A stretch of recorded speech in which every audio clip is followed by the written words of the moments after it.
ਲੋਕਾਂ ਨੂੰ ਵਧੀਆ ਸੇਵਾਵਾਂ ਦੇ ਰਿਹਾ ਗੜੀ ਮਾਨਸੋਵਾਲ ਦਾ ਸੇਵਾ ਕੇਂਦਰ ਸਰਕਾਰ ਨੇ ਕੀਤਾ ਬੰਦ। ਸ਼੍ਰੋਮਣੀ ਅਕਾਲੀ ਦਲ ਦੀ ਸਰਕਾਰ ਨੇ ਆਪਣੀ ਸਰਕਾਰ ਦੇ ਕਾਰਜਕਾਲ ਦੌਰਾਨ ਸੂਬਾ ਵਾਸੀਆਂ ਨੂੰ ਇੱਕੋ ਛੱਤ ਹੇਠ ਸੁਵਿਧਾਵਾਂ ਦੇਣ ਲਈ ਪੰਜਾਬ ਦੇ ਸ਼ਹਿਰਾਂ ਤੇ ਪਿੰਡਾਂ 'ਚ ਸੇਵਾ ਕੇਂਦਰ ਖੋਲ੍ਹੇ ਸਨ।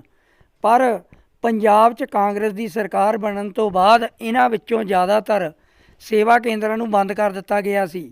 ਗੜ੍ਹਸ਼ੰਕਰ ਅਧੀਨ ਪੈਂਦੇ ਇਲਾਕਾ ਬੀਤ ਵਿੱਚ ਵੀ ਅੱਧੀ ਦਰਜਨ ਦੇ ਕਰੀਬ ਸੇਵਾ ਕੇਂਦਰ ਵੱਖ-ਵੱਖ ਪਿੰਡਾਂ 'ਚ ਖੋਲ੍ਹੇ ਗਏ ਸੀ, ਪਰ ਉਹਨਾਂ ਵਿੱਚੋਂ ਗੜੀ ਮਾਨਸੋਵਾਲ ਅਤੇ ਮਲਕੋਵਾਲ ਦਾ ਸੁਵਿਧਾ ਕੇਂਦਰ ਹੀ ਚੱਲ ਰਿਹਾ ਸੀ।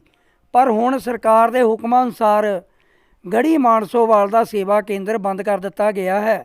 ਜਾਣਕਾਰੀ ਦਿੰਦਿਆਂ ਸ਼੍ਰੋਮਣੀ ਅਕਾਲੀ ਦਲ ਦੇ ਸਰਕਲ ਬੀਤ ਦੇ ਪ੍ਰਧਾਨ ਜਗਦੇਵ ਸਿੰਘ ਸਾਬਕਾ ਸਰਪੰਚ ਨੇ ਦੱਸਿਆ ਕਿ ਅਸੀਂ ਬੜੀ ਜੱਦੋ-ਜਹਿਦ ਤੋਂ ਬਾਅਦ ਗੜੀ ਮਾਨਸੋਵਾਲ 'ਚ ਸੇਵਾ ਕੇਂਦਰ ਖੁਲਵਾਇਆ ਸੀ ਅਤੇ ਇਹ ਸੇਵਾ ਕੇਂਦਰ ਲਗਾਤਾਰ ਲੋਕਾਂ ਨੂੰ ਸੇਵਾਵਾਂ ਦੇ ਰਿਹਾ ਸੀ, ਪਰ ਹੁਣ ਇਸ ਸੇਵਾ ਕੇਂਦਰ ਨੂੰ ਬੰਦ ਕਰ ਦਿੱਤਾ ਗਿਆ ਹੈ। ਪਿਛਲੀ ਸ਼੍ਰੋਮਣੀ ਅਕਾਲੀ ਦਲ ਦੀ ਸਰਕਾਰ ਦੇ ਟਾਈਮ ਤੇ ਇਹ ਬੜੀ ਜੱਦੋ-ਜਹਿਦ ਦੇ ਨਾਲ ਇਸ ਪਿੰਡ ਦੇ ਵਿੱਚ ਗੜੀ ਮਾਨਸੋਵਾਲ ਦੇ ਵਿੱਚ ਇਹ ਸੁਵਿਧਾ ਕੇਂਦਰ ਜਿਹੜਾ ਹੈ ਇਹ ਲੋਕਾਂ ਦੀ ਸਹੂਲਤਾਂ ਦੇ ਲਈ ਇਹ ਇੱਥੇ ਤਿਆਰ ਕਰਵਾਇਆ। ਤੇ ਇੱਥੇ ਜਿਹੜਾ ਸਾਡਾ ਪਿੰਡ ਹੈ ਨਾ ਗੜੀ ਮਾਨਸੋਵਾਲ, ਪੰਚਾਇਤ ਦੇ ਕੋਲ ਕੋਈ ਸ਼ਾਮਲਾਟ ਜ਼ਮੀਨ ਨਹੀਂ। ਤੇ ਸਾਡੇ ਇੱਥੇ ਦੇ ਮੰਨ ਲਓ ਰਾਣਾ ਜਤਿੰਦਰ ਚੰਦ ਜੀ, ਨਗਿੰਦਰ ਚੰਦ ਜੀ, ਉਹਨਾਂ ਨੂੰ ਅਸੀਂ ਬੇਨਤੀ ਕੀਤੀ ਕਿ ਸਾਡੇ ਪਿੰਡ ਦੇ ਵਿੱਚ ਸੁਵਿਧਾ ਕੇਂਦਰ ਅਸੀਂ ਬਣਾ ਰਹੇ ਹਾਂ ਵੀ ਸਾਨੂੰ ਜ਼ਮੀਨ ਦੀ ਬਹੁਤ ਲੋੜ ਹੈ। ਉਹ ਕਹਿੰਦੇ ਜੇ ਤੁਸੀਂ ਜਗਦੇਵ ਸਿੰਘ ਜੀ ਪਿੰਡ ਦੇ ਵਿੱਚ ਕੋਈ ਡਿਵੈਲਪਮੈਂਟ ਕਰਾਉਣੀ ਹੈ ਤਾਂ ਮੈਂ ਤੁਹਾਡੇ ਨਾਲ ਹੈ ਹਰ ਵਕਤ।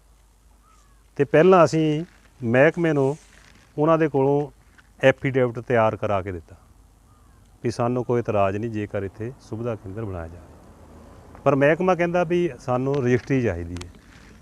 ਫਿਰ ਟਿੱਕਾ ਸਾਹਿਬ ਰਾਣਾ ਜਤਿੰਦਰ ਚੰਦ ਜੀ ਖੁਦ ਚੱਲ ਕੇ ਇਹ ਜਿਹੜੀ ਹੈਗੀ ਰਜਿਸਟਰੀ ਇਹ ਕਰਕੇ ਗਏ। ਅਸੀਂ 10 ਮਰਲੇ ਦੀ ਜਿਹੜੀ ਹੈ ਇਹ ਰਜਿਸਟਰੀ ਕਰਾਈ ਉਹਨਾਂ ਦੇ ਕੋਲੋਂ। 5 ਮਰਲੇ ਦੇ ਵਿੱਚ ਸੇਵਾ ਕੇਂਦਰ ਬਣਾਇਆ ਤੇ 5 ਮਰਲੇ ਦੇ ਵਿੱਚ ਇਹ ਸਾਹਮਣੇ ਆਂਗਣਵਾੜੀ ਸੈਂਟਰ, ਆਪਣੇ ਪਿੰਡ ਦੇ ਲਈ ਬੱਚਿਆਂ ਲਈ ਆਂਗਣਵਾੜੀ ਸੈਂਟਰ ਬਣਾਇਆ। ਤੇ ਪਰਸੋਂ ਮੈਨੂੰ ਕਿਸੇ ਦਾ ਫੋਨ ਆਇਆ ਕਿ ਇਹ ਸੇਵਾ ਕੇਂਦਰ ਦੇ ਵਿੱਚੋਂ ਜਿਹੜਾ ਸਮਾਨ ਹੈ ਉਹ ਮਹਿਕਮੇ ਨੇ ਚੱਕ ਲਿਆ ਹੈ, ਟੈਂਪੂ ਦੇ ਵਿੱਚ ਲੱਦ ਲਿਆ।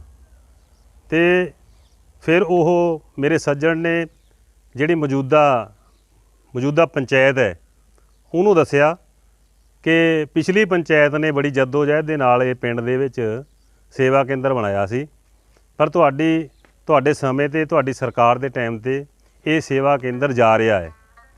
ਤੇ ਵੈਸੇ ਉਹਨਾਂ ਨੇ ਕੋਸ਼ਿਸ਼ ਕੀਤੀ ਹੈ, ਇੱਕ ਜਿਹੜਾ ਟੈਂਪੂ ਸੀਗਾ ਸਮਾਨ ਦਾ ਲੱਦਿਆ ਹੋਇਆ ਉਹਨੂੰ ਰੋਕਿਆ ਤੇ ਜਿਹੜੇ ਕੈਮਰੇ ਮੰਨ ਲਓ ਪੱਟੇ ਹੋਏ ਸੀ ਦੁਬਾਰਾ ਲਵਾ ਦਿੱਤੇ।